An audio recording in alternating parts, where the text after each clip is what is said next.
Thanks for listening to Star Lores. If you like the show, please consider subscribing and giving a 5-star rating and review wherever you listen to podcasts. You can also help us make more great content by becoming a patron at www.patreon.com. We would also love to hear from you on social media. You can follow Star Lores on Facebook, Instagram, and Twitter. Enjoy the show, and may the Force be with you. You are listening to the Star Lores Podcast. I find your lack of faith disturbing. Are you stuck-up, half-witted, scruffy-looking nerf herder? But I was going into Toshi Station to pick up some power converters.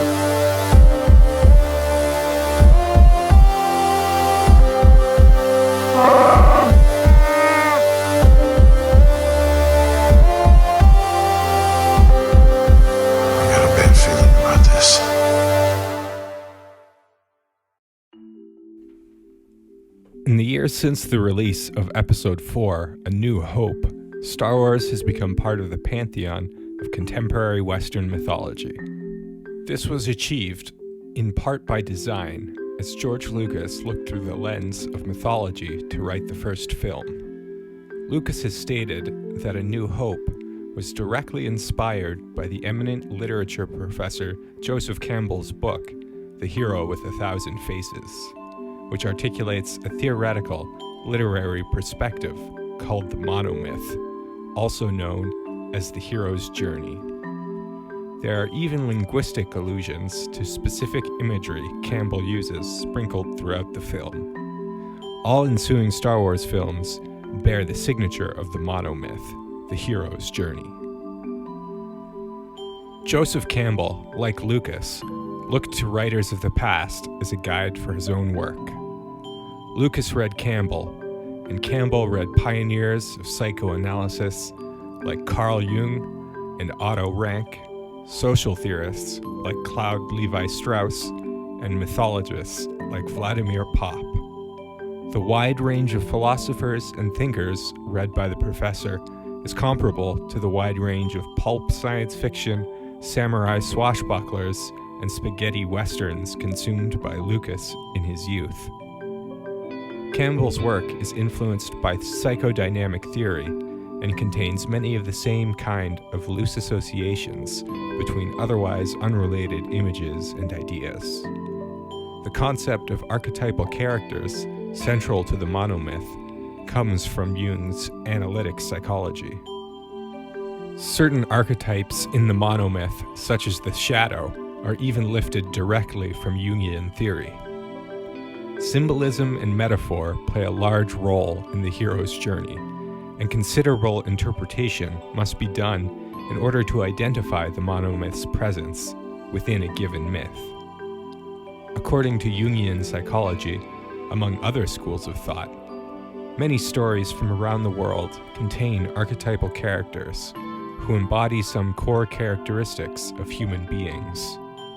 The recurring patterns of myth describe some ill-defined universal truth about the human experience. It is this truth that Campbell believes he describes in Hero. It is therefore because they express this truth that films like Star Wars resonate so strongly with people. Campbell asserts that his monomyth exists in the storytelling tradition of all human cultures. It is the DNA of a single story that is told again and again in 1,000 different ways, but always adheres to a basic structure. In its most inclusive form, that structure consists of 17 components. Each component need not be represented in a given story, nor in any particular order for a story to contain the monomyth, according to Campbell and his disciples. Until rediscovering The Hero with a Thousand Faces, Lucas was struggling to complete his script for Star Wars. It was the construct Campbell builds in his book that gave a cohesive direction to the multitude of ideas, themes, and subplots of the sprawling galaxy in Lucas's head. Just as DNA gives blueprints for the construction of organisms by proteins, the monomyth was the blueprint for the construction of Star Wars. Though much could be said of the monomyth in terms of its validity as a theoretical construct, that is not the concern here. What we are looking at is how the monomyth served as a launching pad for one of the most significant film franchises of the 20th and 21st centuries. Campbell describes his monomyth thusly. A hero ventures forth from the world of common day into a region of supernatural wonder. Fabulous forces are there encountered, and a decisive victory is won. The hero comes back from this mysterious adventure with the power to bestow boons on his fellow man.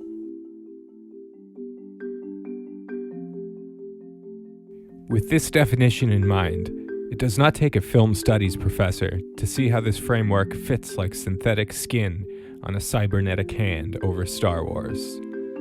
Luke starts out as a simple moisture farmer, a space hayseed, then travels off-world for the first time, where he encounters aliens, Jedi Masters, and the Force. He wins a decisive victory over the Empire by destroying the Death Star, and comes back to the rebels with the Force on his side. He uses his supernatural powers to save his fellow man in the subsequent films.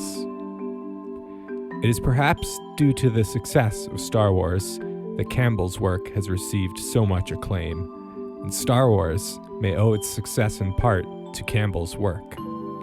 Many writers and creatives since have looked to Campbell's ideas for inspiration, and even as instruction for how to tell a story.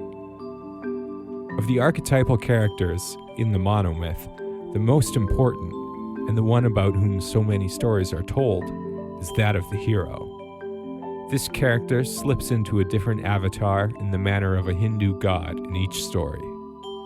In Star Wars, he wears the mantle of Luke Skywalker. In Buddhism, he is Gautama Buddha. In Lord of the Rings, he is Frodo. His differences across mythologies are superficial, varying according to cultural context. In each iteration, the hero embarks on a perilous quest, which takes him far from home and changes him in a fundamental way. Curiously, most of the common references to the hero of the monomyth are males. There is a sub-discipline of literary critique that deals with the gender politics at play here. This could be an episode unto itself, but rather than speak up and remove any doubt our viewers may have about my ignorance, I'll say no more. It is in A New Hope that the structure Campbell laid out in Hero is most closely adhered to. Luke is the hero, Obi-Wan Kenobi is the mentor, Han Solo is the trickster, Vader the shadow and father, Leia the ally, and R2-D2 the herald. In much of the material produced after A New Hope, these motifs recur in various permutations. The following is a brief breakdown of A New Hope according to Campbell's monomyth, with some attention paid to the original trilogy as a whole. It is by no means a final statement, nor the only logically valid way to analyze the story in monomythic terms. Though the hero's journey can be identified in many Star Wars stories, A New Hope was written by way of using it as a template. The principal creative mind behind it admits as much, so it is not an exercise in confirmation bias to attribute specific plot points and characters to concepts from the monomyth.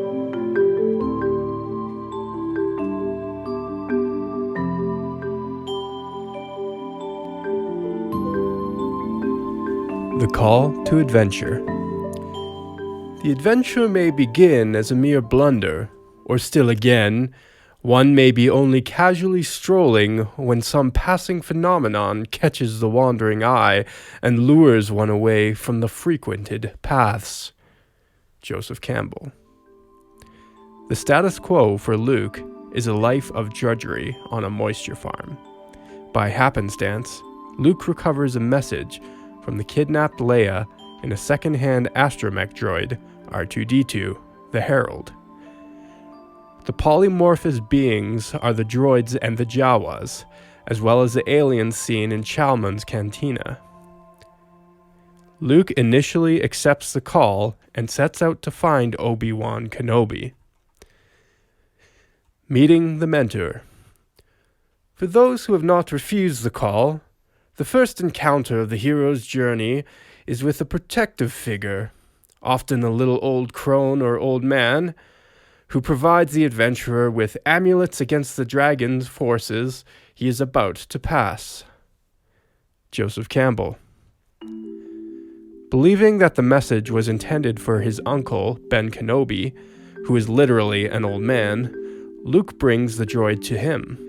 Ben gives Luke Anakin Skywalker's lightsaber. The lightsaber is functionally equivalent to any magic amulet found in mythology. Like the armor of Achilles or the Bajau Shan, the lightsaber, like the other amulets, can render weapons like blasters useless against its wielder. With lightsaber in hand, the Jedi can defeat the Star Wars equivalent to ancient mythology's dragons, Sith Lords. Refusal of the call. Refusal of the summons converts the adventure into its negatives. Walled in boredom, hard work, or culture, the subject loses the power of significant affirmative action and becomes a victim to be saved. His flowering world becomes a wasteland of dry bones, and his life feels meaningless. Joseph Campbell. Obi-Wan offers to train Luke as a Jedi Knight, like his father before him, an offer which he refuses. Luke has to work another season on the moisture farm to help out his adopted family. Luke agrees to drive Ben to Mos Eisley after bringing the droids back to the homestead. After this, he plans to return to his humdrum life, full of ennui and sand. The party crosses the Dune Sea into the Jundland Wastes, a dry and rocky wasteland where Luke lives. Here again is one of the many literary allusions to Campbell, as he specifically used the descriptive language of the desert to illustrate his point about refusing the call to adventure. Crossing the first threshold. The adventure is always and everywhere a passage beyond the veil of the known into the unknown. The powers that watch at the boundary are dangerous. To deal with them is risky. Yet for anyone with competence and courage, the danger fades. Joseph Campbell. Luke returns to the homestead to find the grisly remains of his murdered adoptive family. It is this discovery which prompts Luke to travel to the spaceport, Mos Eisley. Luke, a naive teenager, is thrust into a world unfamiliar to him in the seedy cantina, where he encounters danger for the first time when Ponda Baba and Avazan instigate a fight with him.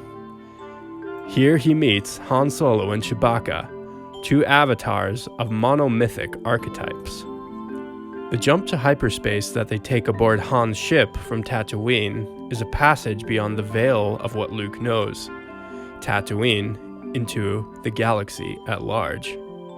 Shortly after crossing that veil, they encounter the Death Star and its associated dangers.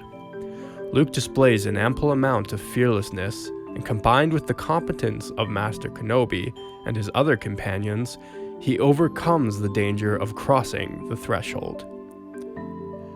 Supernatural aid. Obi-Wan begins to teach Luke the ways of the Force in transit aboard the Falcon. In one notable lesson, he learns how to react to his environment by using Force perception rather than sight. This technique serves him soon after. Belly of the Whale. The idea that the passage of the magical threshold is a transit into a sphere of rebirth is symbolized in the worldwide womb image of the belly of the whale. Joseph Campbell. Luke and the team board the Death Star to save the princess. They have, literally, traveled into a sphere of death, making the Death Star a double tap of literary allusion. Obi-Wan falls in battle, and Luke the farm boy dies with his last connection to Tatooine, metaphorically speaking. Shortly after, Luke is reborn as an X-Wing fighter ace. The Road of Trials. Once having traversed the threshold, the hero moves in a dream landscape of curiously fluid, ambiguous forms, where he must survive a succession of trials. Joseph Campbell.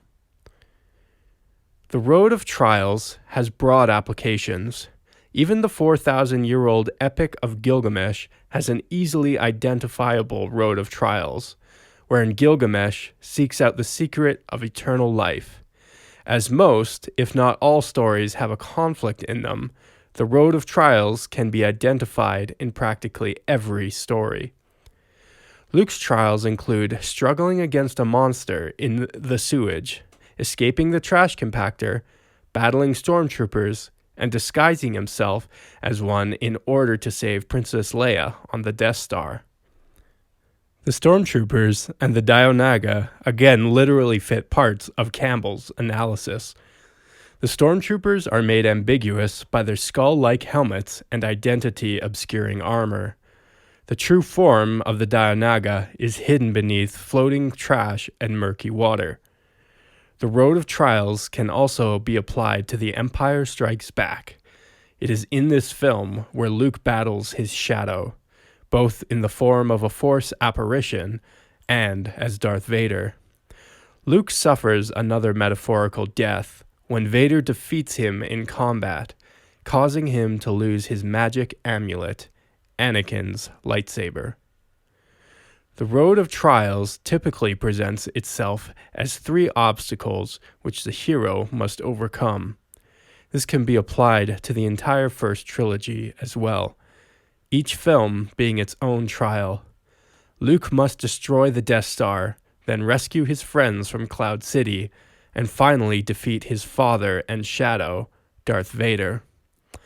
Luke then completes his metamorphosis from backwater farm boy to Jedi Knight and savior of the galaxy, and goes on to use his Jedi abilities to help others.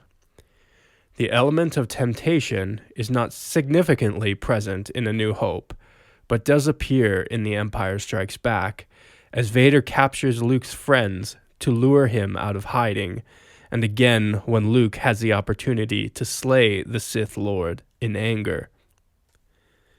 The Meeting with the Goddess.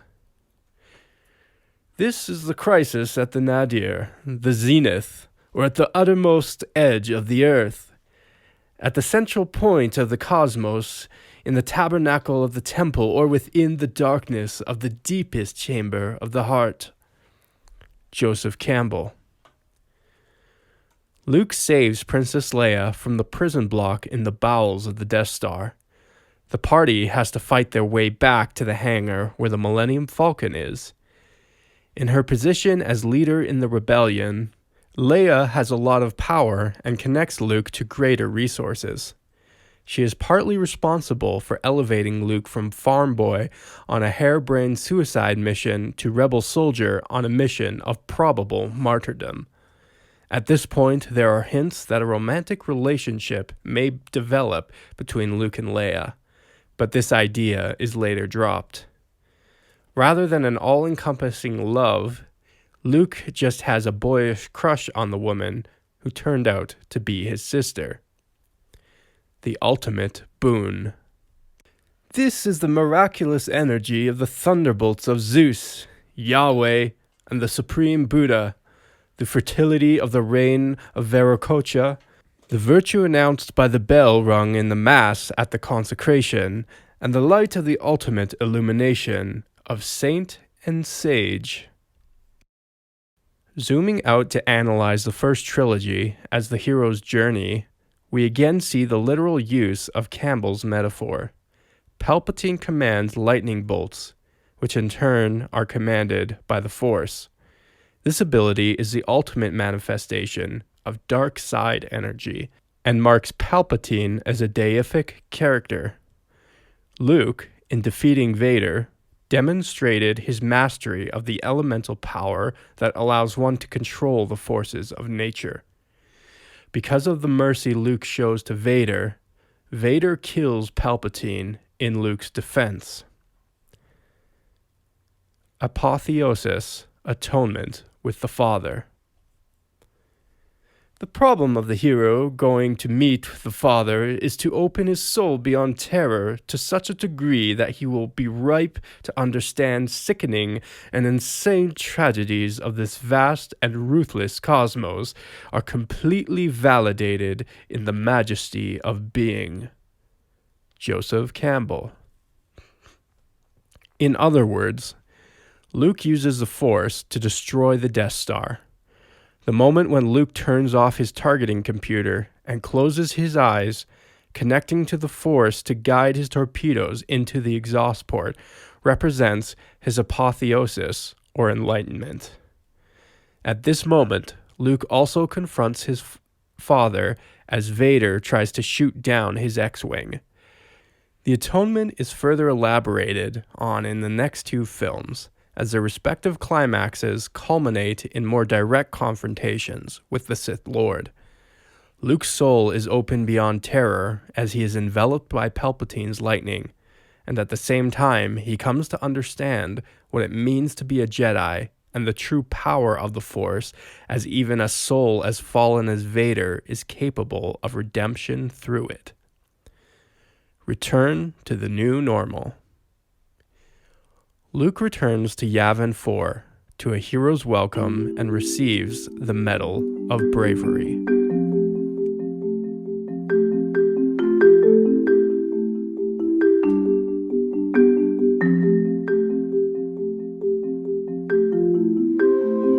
Beyond A New Hope. The structure of A New Hope is in large part repeated in the arc of Anakin Skywalker in the prequel trilogy, though it is inverted to a degree.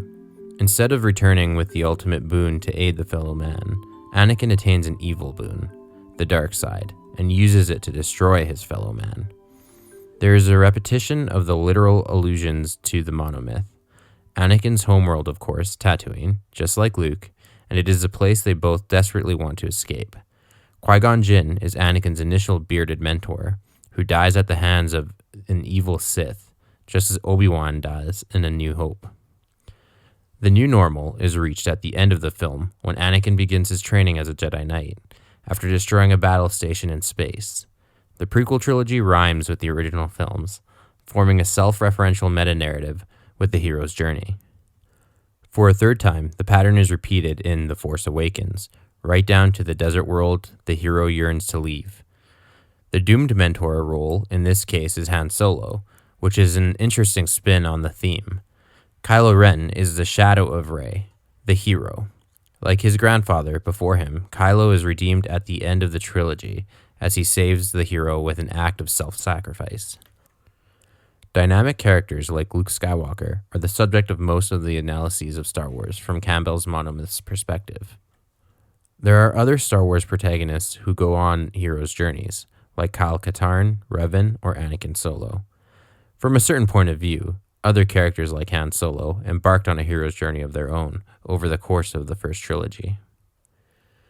Once familiar with the Monomyth and how to analyze narratives by it, it can be identified in the oldest recorded stories. The Epic of Gilgamesh, written around 1800 BCE, chronicles the adventures of the part god, part man Gilgamesh king of Uruk, and his companion of supernatural origin, Enkidu. The parallels between the epic and the Monomyth lend some credence to Campbell's thesis of the presence of a single myth in all cultures. Though the epic is not precise representation of the Monomyth, it does share a larger three-act structure that is common among legends in antiquity, as well as more modern iterations of myth, like the Star Wars saga. It begins with Act 1, the departure, where Gilgamesh and Enkidu leave Uruk for the cedar forest and defeat the demon Humbaba. Act 2, Initiation, when the heroic duo have to face temptation, defeat the Bull of Heaven, and the tragic death of Enkidu. And Act 3, The Return, as we follow the hero on his quest for eternal life. Even though he ultimately fails, he makes his way home to Uruk, where it all began. Furthermore, within each act of the epic, there is a 3-part play, forming the story into a trilogy. This form of storytelling can be easily repeated ad nauseum, as seen in the 3 Star Wars trilogies, employing a 3-act structure within a larger narrative. Campbell eventually elaborated his ideas to the point of viewing the hero's journey as a kind of roadmap for one's life and personal growth. In the wake of A Hero of a Thousand Faces' success, he conducted personal development workshops based on the book. The goal of such seminars was for learners to identify the structure of the hero's journey in their own lives, and thus grow from the experience. There are also countless publications and workshops around today that base their approach to teaching writing around the monomyth. The monomyth itself has become a storytelling tradition, represented in modern film by The Matrix, The Lion King, and countless others. Hollywood film executive Christopher Vogler famously wrote a 7-page company memo on how to incorporate the monomyth into scripts, which has likely had a lasting influence on modern cinema. In the memo, Vogler simplified the 17 stages, excising and combining them down to 12. It is books like The Hero of a Thousand Faces that helped kick off the self-help industrial complex in the 70s, which continues until present day. In addition to Star Wars, self-help gurus are part of Campbell's enduring impact on Western culture. Beyond the hero's journey. Few writers have examined the role that other factors, like luck and happenstance, have in the success of stories like Star Wars. For example, Star Wars adopts many of the conventions of samurai and cowboy cinema, which were 2 successful film genres which had gone stale by the late 1970s. Star Wars used the formula of these kinds of movies and dressed it in a relatively novel costume to the movie-going public, the space opera. Movies like The Planet of the Apes or 2001: A Space Odyssey just barely scratch the surface of what the science fiction epic could be. Movies with roguish but ultimately good-natured and moral characters living in the fringes of society were popular in the 1970s as well. Such films were typified by the subgenre of trucker films, truckers themselves being a modernization of cowboys, a tradition which Harrison Ford, in his charisma-oozing portrayal of Han Solo, brought to outer space. 1977, in hindsight, may have been the best time to make a movie like Star Wars. George Lucas probably could have used astrology, tarot cards, dice, or random number generators to provide the creative restraints he needed to write Star Wars. But The Hero of a Thousand Faces was close at hand. We can, of course, never know exactly what Star Wars would have been without A Hero of a Thousand Faces, but graphic novels like The Star Wars and Star Wars Infinities can provide clues. There are many other interesting themes in Star Wars. Recurring motifs include dismemberment, the melding of man, specifically males to machines, temptation, vengeance, liberty, the strength of familial bonds, and nominative determinism. The prequel trilogy also follows the Attic or Greek tragedy, as that story ends with the fall of its protagonist and hero, Anakin. Yet the popular non-fiction literature on Star Wars largely ignores these interesting avenues of thought.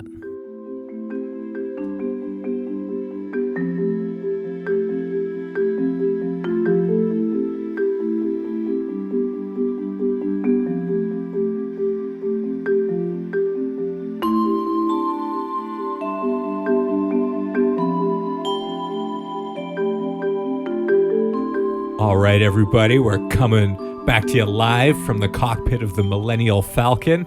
Right now we're traveling in the Permelian trade route on our way to Kessel or some such, and we got to kill some time by talking about the stories of this galaxy. So we're talking about the most important story, the story that runs through all cultures and all tales. Arguably. Every single one. Every single From one. time immemorial. Time immemorial. Unproven. The little apes on Goroth Prime or whatever were telling each other stories. The same stories. The same story. Talking about the monomyth. Christian, I don't think you have very much to say about this one. So why don't we get your brief, very Take. brief love of the hero's journey and Joseph Campbell's Monomyth out of the way. So, first, I just want to caveat this by saying I completely know for a fact that George Lucas obviously modeled Star Wars off of the Monomyth. So, aside from that, I am not a big fan of the Monomyth. Yeah, I would have theory. no interest in covering the Monomyth if it weren't for the fact that Lucas literally used it as a template to write the script. Yeah. So, essentially, my gripes with the idea of the Monomyth. I really hope people weren't listening to this while driving because they may have fallen asleep at the wheel. At this point. It very much felt like an essay I would have written in like a second year English literature class in university. Well, we'll wake them up now. Hopefully, if they haven't already steered into a ditch. Anyways, monomyths. I'm not a huge fan of it as a concept. I think there's a lot of archaeological evidence, first of all, and from a lot of different specialists in their fields. Like I'm talking Egyptologists, people who study Mesoamerican cultures. Archaeological or more historiographical? You know what I'm saying? Just to really split hairs because we are a Star Wars podcast, and why not? I think there would be overlap there. I mean, I think historiography is probably a sub-discipline of archaeology. Yeah, and again, overlap. But anyways, I think any professional who's like dedicates their life to the study of ancient mythology or whatever stories that Campbell is claiming is repeated through history, has made the argument in the past and may make the arguments in the future that the idea of the monomyth doesn't really hold up when examined against like the actual, not just the text of the mythology that they're covering, but also the interpretations of it in Campbell's view. I'm not a professional in any of those fields, so that's probably where I'm going to leave that train. But I think if you dug into the actual, like you'll take Campbell's word for it when he says, in this Egyptian myth or in the story of X and Y, I think if you actually dig into what the actual scholars of those fields would actually say about it, I think you'd find a lot more conflicting evidence. And I think that's the idea of like a generalist trying to make claims, ignoring a lot of the minutia of the specifics of those fields. Jordan, do you have a rebuttal? I know you're sort of our resident fan of the monomyth here. So a few things I would say about the monomyth is I actually agree with many of the critiques. I think even calling it like a theory of myth or something like that, which Campbell tries to posit, is probably incorrect. It's there's just not enough evidence. Yeah, a theory has to be tested. Yeah, right? yeah. And Like, to be honest, I haven't actually read The Hero with 1,000 Faces. I did come close, but I was like, I just don't have time. I'm ashamed to admit I haven't either. It is on my reading. I do intend to actually read it, and I think to give it justice, it's fair to read it. I don't know specifically what the empirical methodology that Campbell used. How he's sourcing it. Yeah, how he sourced it, like what his inclusion and exclusion criteria was. Right. Yeah, so it's one of those things where to sort of use it more as like a social scientific theory or something like that, or a historical theory. I don't think it even rises to the low bar of social science Sure. theory. It can't even beat that disabled Absolutely. person limbo game. And I'm totally with you on that. But for me, like the monomyth and the idea of the hero of 1,000 faces is compelling for different reasons. And one of them is just it. I think it makes for good storytelling.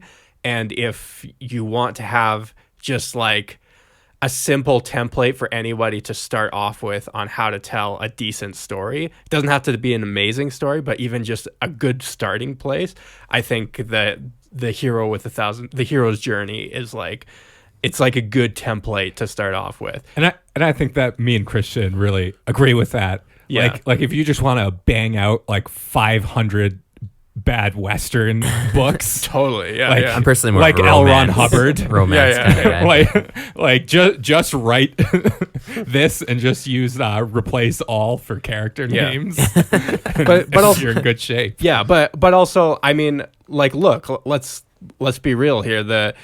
Whether or not it is a like, I don't know, what do you, good has good methodology, and whether or not its claims stand up to any kind of veracity or empirical validity. Yeah. It's sort of what I want to couch it as. Sure. There is something about the monomyth that resonates with a lot of people.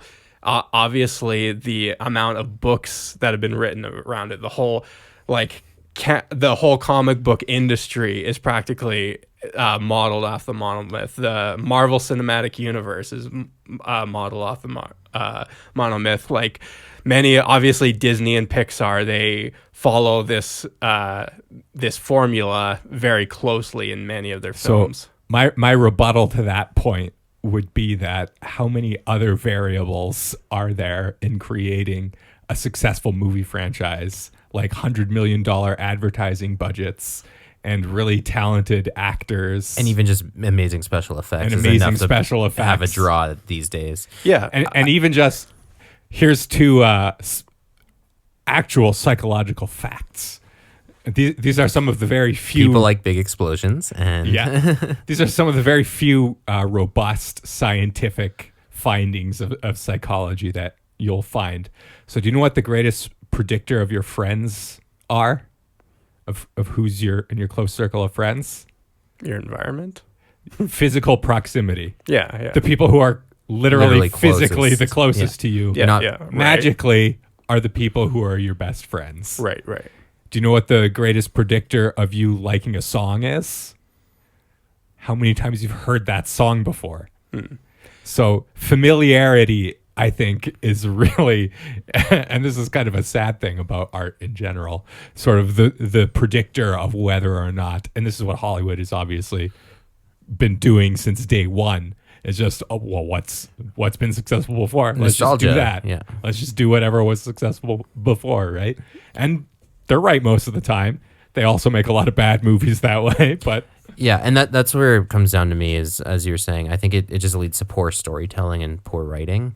And that's exactly that idea of this lazy Hollywood. And for every blockbuster that you mentioned, how many stories that follow the hero's journey that you never even heard of because it did so poorly at the box office, right? But you're trained to screen those out mentally when you're thinking of trying to prove your own theory, right? It creates kind of a confirmation bias. Well, I agree. There's definitely many that don't do well, but again, they probably don't do well for other reasons, right?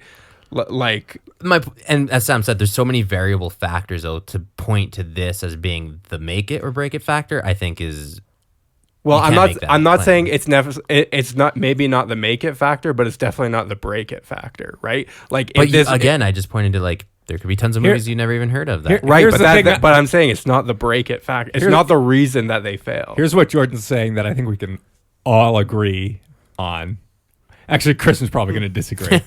But using the monomyth is not going to, probably won't make your script for a big Hollywood movie worse. Sure. You know what I mean? I can give you that. Like if you had the lamentable task of doing one of the, I'm sure, many rewrites of Rise of Skywalker, I think probably the only tool in your utility belt, we're looking at you, Trevorrow, you could possibly use to salvage that would be the hero's journey. You know what I mean? I do take, because the hero's journey is like, it's like any formulaic thing. You can sort of reinterpret it, customize it. Yeah, customize it in a million different ways, right? To make it interesting and make it not lazy. I agree with you. It is that I agree, particularly Disney relies far too heavily on the hero's journey. I think that's true, and I do think it's somewhat lazy.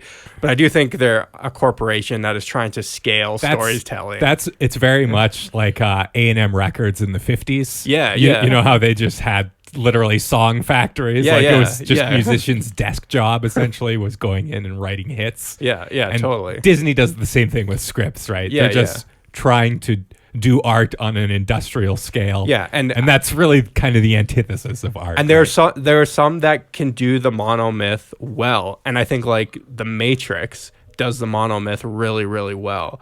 And they were very much not part of that sort of industrial complex. Yeah, right? exactly.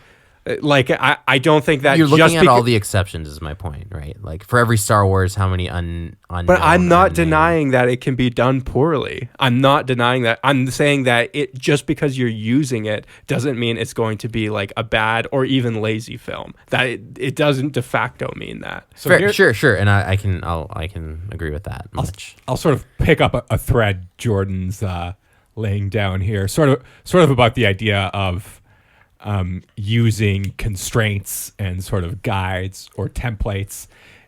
There are other things that the monomyth reminds me of, like astrology or tarot. And like the monomyth, these are things that a lot of people find a lot of value in and find it really resonates with them, right? Like, what's the truth, empirical validity? Well, I would say almost none, other than whatever personal meaning you have for it. But I mean, tarot, I've done it before, actually, because like a hippie girl I was hanging out with a few years ago gave me a deck of tarot cards as a birthday present, and I actually used them one time to write a story, and I fed it to some other writer friends of mine, and it actually worked. The story that was completely randomly generated, essentially. Right. With some procedurally generated stories. A procedurally generated story actually resonated. And so, in that sense, tools like the monomyth. At the very least, something like that could give you ideas, right? Exactly. Or a landing pad to sort of launch off of. Or like a launch pad, rather. And like I sort of said in the introduction, Lucas had. And if you read The Star Wars, the graphic novel, on one of his earlier treatments, he had all these vague concepts, and he had a lot of them, a lot of ideas about what Star Wars was going to be. But it was very confused, and it was like not very cohesive and kind of going off in he needed a strainer to put it through a bunch of weird directions. And it wasn't until he found the monomyth that he found that direction. The thing that I like about the hero's journey is it can just be like, I just see it more as like a tool that can be used to bring a cohesion to a story that may not otherwise exist, especially if someone has like an interesting world, some interesting characters, but they don't really have a plot to tie it all together very well. And that's a trap, I think, a lot of young writers just starting out in their writing career, especially if they're writing science fiction or fantasy, is all they do is just like describe endlessly, and there's never a story. And it's like, what you really need is the hero's journey or something like it. Yeah. Or but there's definitely other there's other sort of formulas you can use. Like there's the 7 basic plot, or the 7 plot structure. I can't remember, 7-point plot structure, something like that. Yeah. Well, and that's not my issue. My issue, I guess, is more with the people who use it as a rigid form of storytelling. So to pay due respect to Christian, I'm going to put a call out to our viewers. If you're a young writer, if you want to write some science fiction, try your hand at some Star Wars sci-fi. And send it to us. Maybe we'll read it on an episode if it's any That'd good. Be sweet. Yeah. Fanfic. Yeah. But I will request that you use another storytelling tool other than the hero's journey, or maybe even the hero's journey.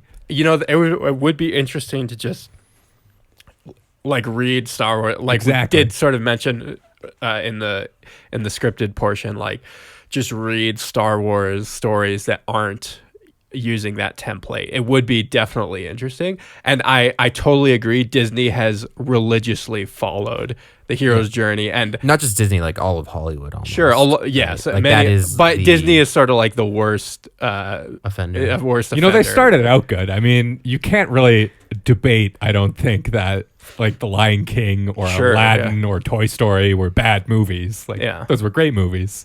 But it's kind of like a band, a really good band that just kind of keeps making the same album over and over again. Like after the 9th Slayer album, it's kind of like they all started to run together. It's like, we get it. Yeah, and there is like a real, and I think people probably are catching on. I don't know how. I think probably this formula is going to run its course eventually. My prediction is that like when the last Avatar finally comes out, it really will fall. Everyone is like, people are becoming more and more aware of this formula and are starting seeing the wizard behind the curtain. Yeah, now. exactly. And like even now, like I became aware of the hero's journey like years ago, and now it's like I can see it. Once you kind of see it, you can't unsee it, and like especially in Disney films, it kind of becomes how confirmation bias works. Well, yeah, sure, but no, it becomes predictable because you can actually see how the movie is going to play out, right? And I don't like that. And Neil Gaiman famously said that he like got halfway through A Hero with a Thousand Faces, and then he's like, if I finish reading this, it's gonna ruin every story for me, so I don't want to. And he never finished it. Fair enough, yeah. And he's a great writer. Kind of carrying on that same train of thought is that I guess kind of bring it back to the text of the book. People now reading into A Hero of a Thousand Faces, also into modern cinema, and then pointing to all the movies that have come out and saying, oh, it has to be true because look at all the stories that follow this structure. But yes, of course they follow the structure because they were built on that structure, but it's not necessarily true of the past. And that's where that confirmation bias comes in, right? Where if you're told this is the only way to write stories, then you have a whole industry producing those stories. The classic example of this is kind of like superstitious baseball players, right? Baseball players are sort of famous for having ridiculous, weird, superstitious rituals, behavior, wearing the same jock strap for an entire playoff series or something like that because they hit a no-hitter one time when they were wearing a smelly jock strap, right? It's like, yeah, there's a million other things that go into hitting a no-hitter. Yeah. And there's no way you could know that it's wearing a smelly jock strap. That could do it, right? But then that creates that self-confirmation, right? Where people but then nowadays you hit the no-hitter and you're wearing a smelly jock strap. And so now they obviously is related, right? It's obviously correlated, and it's really not.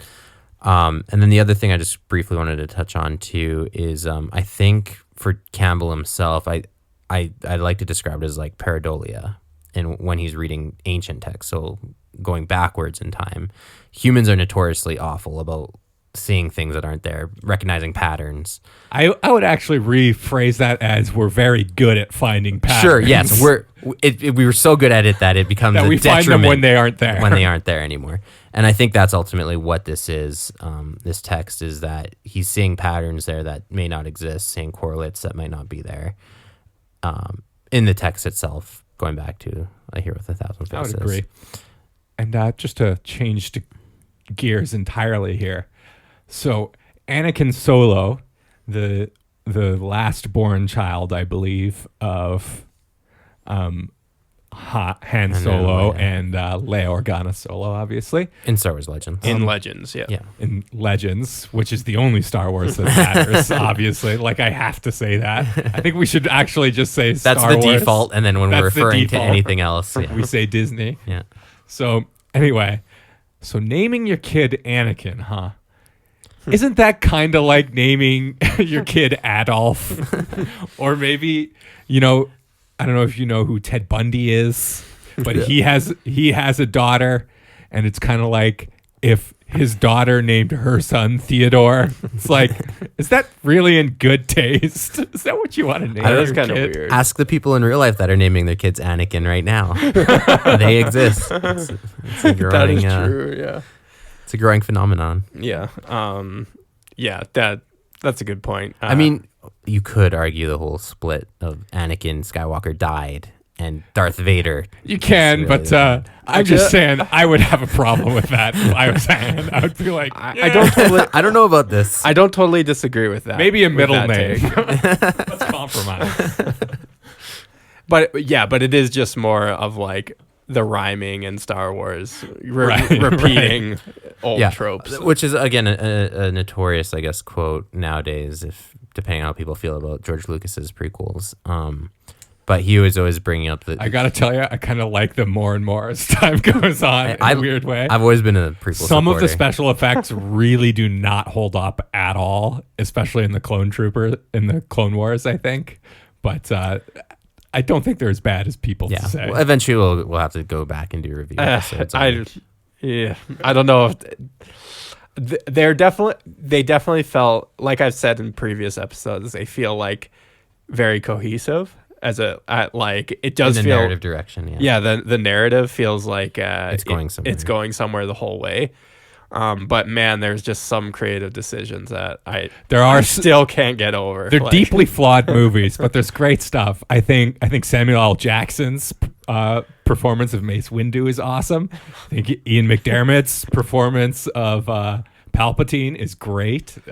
And that was actually a good creative choice on Lucas's part, I think. Yeah, he did a good job. However, even still, McGregor's Kenobi was awesome. Sure, but Qui-Gon Jinn was awesome. Even Palpatine, like Darth Maul was awesome. Darth Maul was awesome. But like when Palpatine like actually turns into Palpatine, like he just looks ridiculous. The lightsaber duel with Yoda was a mistake. No, but the prosthetics on it they put on his face are just like discussion. Yeah, why were the prosthetics so bad when they were so good 30 years earlier? I don't know. We'll say this we're coming out of hyperspace. There's some TIE fighters on our tail. I got to get in the quad cannons. No, but they're still like. I largely agree with a lot of the criticisms, but I don't just think it like the hero's journey and the formula is necessarily a bad thing. I think it's just it's something that's maybe it's sort of fatiguing a little bit with just how much it's being used and being adhered to. Credit to Lucas. I mean, in 1977, it probably wasn't as popular either. So that's what makes the Star Wars so unique. He's like more original for doing it himself. Right, exactly. Even if it's not totally. Yeah, I'm actually pretty sure in sort of my brief survey of the literature that Star Wars really kicked it into like the cultural mainstream kind of. I think it was like I think it did. It was pretty successful as an academic book, but like it was not a mainstream thing, right? You had to be a literature undergraduate student to know about that. Can you guys think of like give me one good movie that doesn't adhere to the you can't journey? Because you can literally graft the hero's journey onto other problem any with the hero's journey is that it's so broad and so general, intentionally so, that you could almost fit any story into it. I think there's some I'm so mad that I lost my tarot deck because I was literally going to do that for like a Star Wars character. I was just going to pick 3 random cards and I'm like, I guarantee you can link a these character to characters in Star to Wars. An archetype. Yeah. And I mean, on that note, can we do a TV series? Like make one ourselves? No. What do you mean? Like a Star story Wars that I think series? there are some that are so out there. Some stories that you could theoretically, subvert the hero's journey. I think like something like Game of Thrones or something that isn't typical of the genre that it's part of. Might be something that could buck kind of like the mainstream trend. I sorry, I can't think of any examples offhand, but I know there are like some stories where like the guide character ends up being like the villain or something. Right, like exactly. that, Things like that that really... No, that wouldn't work actually, because there's also another archetype within the hero's journey called the shapeshifter, and the shapeshifter... so then they can just tack that on there. That's literally that's why I'm saying... Joseph Campbell thought of it all. That's why I'm putting my nickel down, is you literally can't think of a single movie that doesn't adhere to it because you can just graft it onto anything because it's built with that flexibility. You don't have to have all 17 components. Yeah. They can occur in any order. But can we at least agree there are some mechanisms within storytelling that in order for it to be a good story, you almost have to use them? I would. It's called language. Sure. Okay. I think, you're referring to like the plot system and stuff like that, rising action. Yeah, like a rising climax, incident or a conflict, right? Like resolution. Yeah. I think we're almost, because if you look also at storytelling from other cultures, I think we're conditioned to find that as normal for storytelling for us. So that's why we find it so, and like you said, familiarity kind of breeds that kind of positive association. I don't even think resolution is necessarily has to be universal. Sometimes people hate movies that are good, but it makes them feel bad, and they can't distinguish I how agree. they feel from what the movie's intent was. No, I know. So it's things like that make me like Or movies question, that sort of like don't. are people culturally conditioned though? Sure, but to- but movies, it's like a movie that like one almost without a resolution. It's sort of, it's up to your Leaves you imagination hanging, to figure out what happens at the end. But I would say more like one common theme is like conflict. I would think you'd almost have to can't have a story without Yeah, you conflict. almost can't have a story without conflict. Like if there's one element in almost like every story, I can't think of a story. Yeah, like the Road of Trials. Yeah. As I described, like I see that as sort of the broadest Yeah. category, and it's like if there's one thing Campbell said that I think maybe it does have some sand as being universal, it's like the Road of Trials. Like Sure. that 3 thing comes up again and again. Like things come in 3s in stories. Like it's even in video games like Zelda, you've got the Triforce, and like you have to. It's hard to get away from. It really is. 3 just seems to come up again and again in stories. So Yeah, it's and like a also trinity. just the idea of the hero has to overcome several obstacles Right. between the beginning and the end of the story, right? Yeah. I think part of that, like I'm trying to look at things from a scientific perspective, right? Like how much of that comes from just cultural artifacts that are descendant through time and history, people telling, the same story on a campfire thousands or hundreds of thousands of years ago. Right. And then, But even if that is the case, it's still like the monomyth, right? It's still, even if that's why it's there, it's still there. The thing is, sure, yes. story. If you can draw like a lineage of all stories back to Yeah. that single point, Like which DNA, right? Right. Like And- DNA tells the story of all life since the first life. Right. But even like stories are designed just by their nature almost for like human consumption.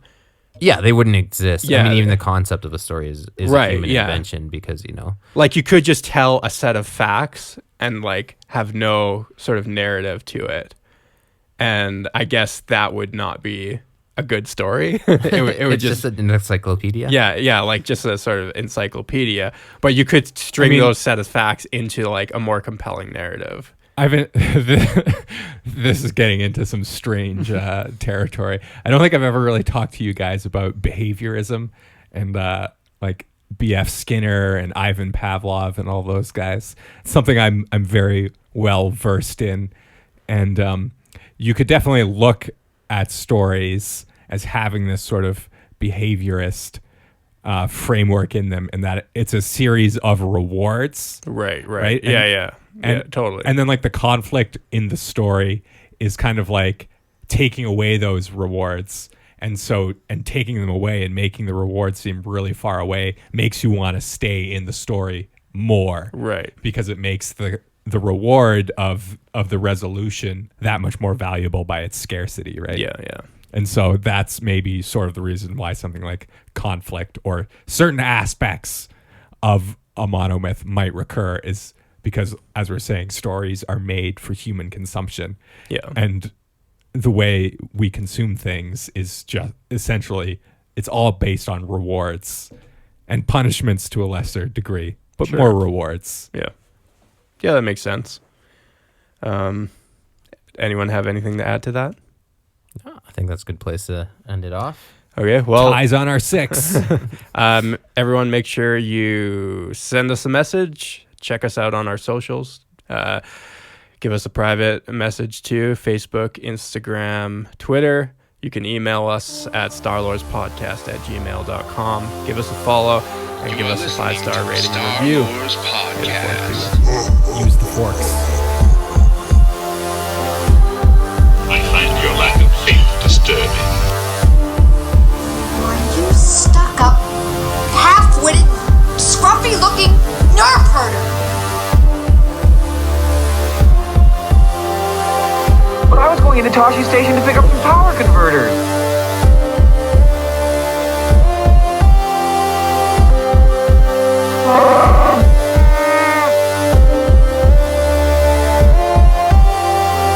I got a bad feeling about this. Thanks for listening. Don't forget to give the show a 5-star rating and review, and give us a follow on social media. This episode was produced and edited by me, Jordan Swaim, written and directed by Christian Lutz and Sam Swaim. All original music was scored and recorded by my music project, Farewell to Shadowland.